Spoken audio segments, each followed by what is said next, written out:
سلام، ازيكم يا احلى واجمل فانيليات؟ يا رب دايما تكونوا بالف صحة وبالف خير.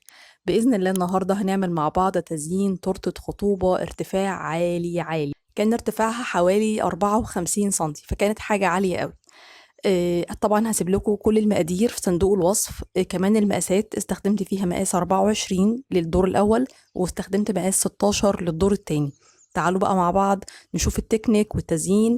ولو لسه اول مرة بتشوفيني اعملي لايك واشتراك وشير عشان يوصلك كل جديد، ويلا بينا على طول نبتدي.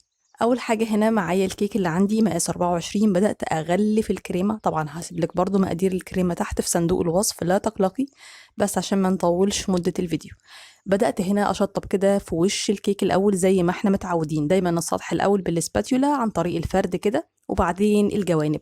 طبعا إيدي ثابتة، اللي بيتحرك تحت هو الطبق الدوار ده اللي بجريه، وبالتالي بيفرد معايا الكريمة بشكل كويس. والسباتيولا كده رايح جاي رايح جاي. أي تناتيش من الكريمة بشيلها من دلوقتي بإني أضيف شوية كريمة في الأماكن اللي فيها نتوءات أو فراغات. بعدين بمسك السكرابر وابدا اشتغل بقى بالسكرابر، تشطيبه كده في التانية، بالراحه بالراحه لغايه لما الدنيا تبقى كويسه معايا الى حد كبير. طبعا انا ببقى حاطه ورق زبده تحت على البورد، لان اي حشوه بتنزل، اي كريمه هتعمل مني هتنزل على البورد، فورق الزبده ده بيخلي البورد دايما معايا نظيف. ببدأ بعد كده أنيم الحواف دي لجوه بظهر السكرابر، وأي كريمة بتطلع معايا بشيلها معايا على حافة السكرابر التاني أو على حافة العجان، بحيث دايما دايما السكرابر يدخل نظيف، وبالتالي ما يخربش وش الكيك، لا ده ينضفه ويسويه. جميل الكلام. دي كده أول تورتة معايا اللي هي مقاس 24. طيب، مقاس 16 انا جبت بورد مقاس 18، انا اللي قصاه كده بايدي بالمقص مقاس 18، علشان لما احط عليه الكيك اللي هو مقاس 16 يبقى عندي سنتي واحد من كل جنب. ببدأ انزله بالراحة كده على البورد، واحط سنة كريمة صغيرة هنا على البورد اللي انا بشطب عليه، والزقها على البورد التاني عشان وانا بشتغل ما يتحركش. نفس الفردة اللي فردتها على الكريمة في الدور الاول هي اللي انا بعملها في الدور التاني، برضو بالسباتيولا كده وبجري، بالتالي بياخد معايا شكل املس. عايزه اقولك ان الكريمه لازم تكون متماسكه جدا جدا في تورتات الادوار، وخاصه لو كنا في فصل الصيف. فهسيب لك لينكها بمقاديرها بكل سلطاتها تحت في صندوق الوصف، عشان ما تحسيش ان ناقصك حاجه في الفيديو. كمان هسيب لك برضو مقادير الكيك نفسه عشان نعمل كيك مقاس 16 عالي كده، ادوار عاليه، بنعمله ازاي. ببدأ أسويه كده زي ما سويته المرة اللي فاتت، وبعدين برضو بمسك السكرابر. عايزة أقولك برضو إن كل ما كانت الكريمة متماسكة كل ما ده هيخلي معاكي الشغل بالسكرابر وبالسباتيولا سهل قوي. الكريمة السايحة أسوأ ما يكون إنك تعملي بيها وتشتغلي بيها، سواء بقى روزيتات أو شارب إيدج أو أي حاجة في الحياة. ما انصحكيش ابدا، لازم تخلي قوام الكريمه متماسك معاكي، وهسيبهولك تحت في صندوق الوصف، لا تقلقي.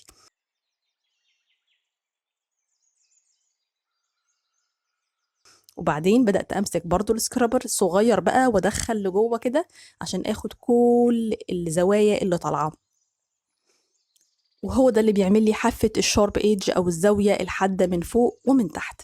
جميل الكلام، جميل الكلام. طبعا انا هنا حطيت السباتيولا في ميه دافيه عشان اخد سطح املس من فوق كده، عشان يعني الحسوكه تبقى على اخرها خالص. الكيك عندي هنا كان ارتفاع 18 سنتي، المسطره اللي انا ماسكاها دي ارتفاع 20، هو مقاس 16 بس لوحده كان ارتفاع 18 سنتي. معايا هنا كمان مولد سيليكون. المولد ده انا بشتريه من محلات المستلزمات، طبعا موجود باكتر من شكل وستايل. بحط فيه شويه دست بالفرشه، وبعدين بفرشها كويس كويس، وبدخل كده في الحواف والثنايا الصغيره الضيقه اللي موجوده دي. وبعدين بجيب عجينه سكر عجناها بسي ام سي، ولازم تكوني عجناها بسي ام سي، والسي ام سي بقى متوفر جدا.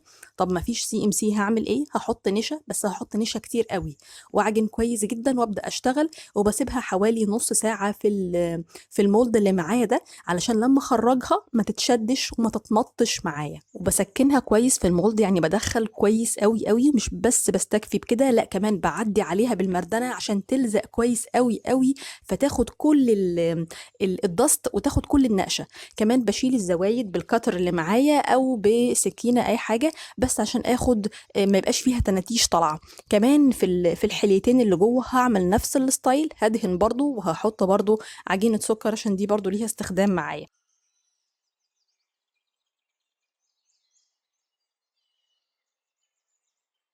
بعد ما بسيبها ربع ساعة نص ساعة كده ببدأ أشدها، وبرضه بسكن عجينة السكر فيها كويس عشان لما أسيبها نص ساعة وأبدأ أشدها كده ألاقيها لطيفة معايا وشكلها حلو، وأخدة الدست وأخدة النقشة وكل حاجة.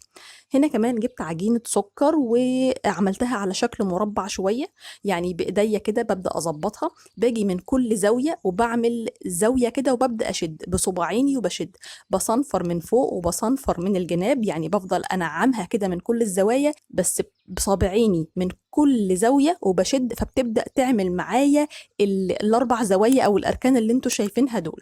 أنا عايزة أعمل الكوشن اللي هي بتاعة الصالون، عارفينها بتاعة المخدات كده بتاعة الصالون، بيبقى شكلها حلو قوي. بجيب العجلة الدوارة وببدأ أعمل حاجات بالطول وبالعرض خطوط. طب ما عنديش العجلة الدوارة هعمل إيه؟ هبدأ أعلم بالمسطرة، وبعدين همسك الخلة بتاعة الشيش وابدأ أنغز نغزات نغزات كتير كتير كتير على سن المسطرة، فبالتالي تعمل لي التأثير ده. تمام، هي هتغلبك شوية بس ما عندكيش حل تاني. كمان هستخدم الأداة دي من أدوات نحت عجينة السكر، وهبدأ عند كل التقاء كده وانغز نغزة، فبالتالي تديني شكل المخدة اللي بتكون على الصالون. ده كده يعتبر تاني تكنيك معانا ازاي نعمل كوشن او مخدة او تكوى من اللي بيبقوا موجودين على الصالون. هنا بقى هستخدم الحليات الصغيرة اللي انا عملتها معاك، وهنا ببدأ اشدها بالراحة جدا جدا. على فكرة ببقى مميلة المولد، مش بشد العجينة السكر عشان ما تتمطش معايا، بسكنها كده وسنة مية وبلزقها تمام تمام. هعمل بقى الاربع زوايا كده بحيث يبقى شكلها تحفة كده زي ما انتوا شايفين، حاجة يعني شيك قوي وإليجانت في نفسها كده.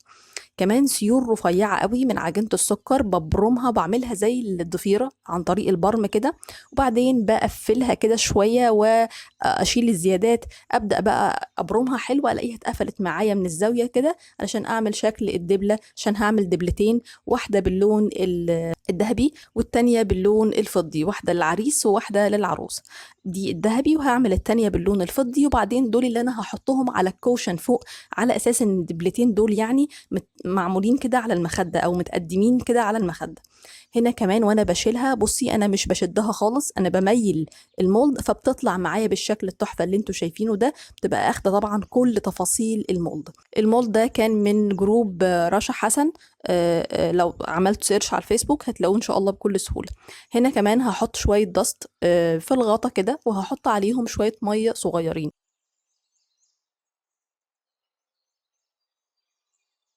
هنا بقى حطيت شوية شوكولاتة في قاعدة البرواز اللي معايا، وبدأت أثبتها كده علشان دي عجينة سكر ما ينفعش ألزقها على كريم شانتيه كده وإلا هتسيح وتسيل. تمام.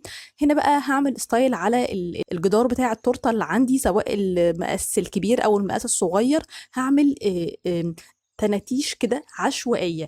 هو ستايل التورتة كان كده، كان عبارة عن زي ما تكون عليها شخابيط كده متداخلة يمين وشمال يمين وشمال، على الجدار بتاع التورته اللي من تحت وعلى الجدار بتاع التورته اللي من فوق. طبعا انا شغاله من غير ما ادخل التورته التلاجة ولا حاجه، مش محتاجه تجميد علشان تعملي عليها النقوشات دي، بعد التشطيب بتشتغلي على طول طالما ان الكريمه متماسكه.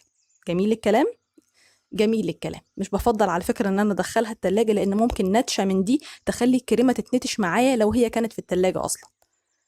تعالوا بقى نشوف تكنيك جميل قوي اللي هو تكنيك الرايس بيبر او ورق الرز. ورق الرز ده دلوقتي بقى متوفر جدا جدا عند محلات المستلزمات، مش زي الاول بندوخ علشان نجيبه. ممكن لو مش موجود بتوصي المحل اللي انت بتتعاملي معاه يعني انه يجيبهولك. حطيت هنا نقطتين من اللون البني على نقطة من اللون الأصفر عشان آخد لون إيفوري، عشان هلون المية باللون الإيفوري. وهبدأ أبل بقى ورق الرايس اللي معايا أو ورق الرز اللي معايا ده، هنزله كده في الطبق اللي معايا بحيث يتبل كويس قوي قوي قوي، وأسكنه كده بحيث يبقى عارفين بيبقى عامل زي القماشة المبلولة. تمام، يعني بيبقى طري جدا جدا مجرد ما بيلمس المية. هنا بقى هعمل شيبنج شوية للسيليكون مات اللي معايا، هعمل كده كشكشة زي ما اكون بكشكش ستارة بالظبط من فوق، فبالتالي تعمل معايا كشكشة كده شكلها لطيف، علشان لما احط عليها الرايس بيبر هينشف على هذه الوضعية، فهيطلع هو كمان مكشكش واخد نفس الستايل معايا. تمام. بحاول اضمه من تحت ومن فوق، بحيث لما احطه يبقى عامل شبه ورقة الشجر كده، ليه ستايل كده وبيبقى شكله لطيف قوي. هكرر بقى العملية دي واعمل اكتر من حاجة. كمان حطيت نقطة من اللون البني، خفتها بسنة مية قوي، وبعدين بدأت احط على الزوايا والحروف اللي طالعة كبيرة دي، علشان دي هتديني شكل حلو قوي لما ورقة الرايس بيبر تنشف. تمام. بتدي شكل حلو قوي، بتدي تناغم كده في الالوان. الورقه ما بتبقاش لون واحد، لا بتبقى اكتر من لون واخده تأثير حلو قوي، وده بنعمله بالشكل ده. هعمل برضو الورقة التانية بنفس الستايل، ولما بسيبهم لمدة 12 ساعة أو مثلا 15 ساعة بلاقيهم نشفوا، بيتشالوا بسهولة جدا جدا من على السيليكون. بلاش تعمليها على ورقة زبدة، لأنها مش هتطلع من ورقة الزبدة مهما حاولتي تطلعيها. حتى لو دهنتي ورقة الزبدة زيت برضو مش هتطلع، فما تخدريش خامات في الفاضي. هنا بقى حطيت عليهم شوية دست من اللي أنا كنت مذوباهم قبل كده في المية. بتديها برضو لمعة وحلوة قوي على الأطراف. عملت كمان مولد تاني وبدأت أقصه، يعني هاخد كل ضلع كده لوحده، عشان هبدأ أحطه على الحواف الكيك من تحت بحيث يبقى شكله لطيف، وهتشوفوا دلوقتي. هنا كمان معايا دولرز، أنا أخدة مقاسهم، يعني أنا قايسة ارتفاع التورتة قد إيه، وعاملة دولرز قدهم بالظبط بالظبط. غلط جدا إنك تعملي دولرز تبقى طالعة من الكيك وباينة، حتى لو نص ملي. لا، غلط غلط جدا. ده بيخلي التورته اللي من فوق ما تبقاش مستقرة عليها، لان في حاجه كده عامله زي الوتد مضايقاها من تحت، فما تعمليش كده. خليها بارتفاع التورته بالظبط بحيث ما تبقاش باينه. كمان في العادي بحط 2 أو 3 دولارز في المنتصف، وببقى عاملة ثقب في التورتة اللي هي التانية، اللي هي من القاعدة من تحت بكون عاملة لها ثقب. لكن بما اني انا اللي كنت هوصل الكيك دي هي لحد يعني من حبايبي، وانا اللي كنت رايحه له بيها، فما كنتش خايفة عليها في المواصلات، لان انا المندوب مش المندوب هو اللي هيوصلها. فبالتالي كنت حذرة جدا، فما اضطريتش اني اعمل ثقب من النص يمسك الاتنين ببعض. بس انتي طبعا الخطوة دي مهمة جدا عندك.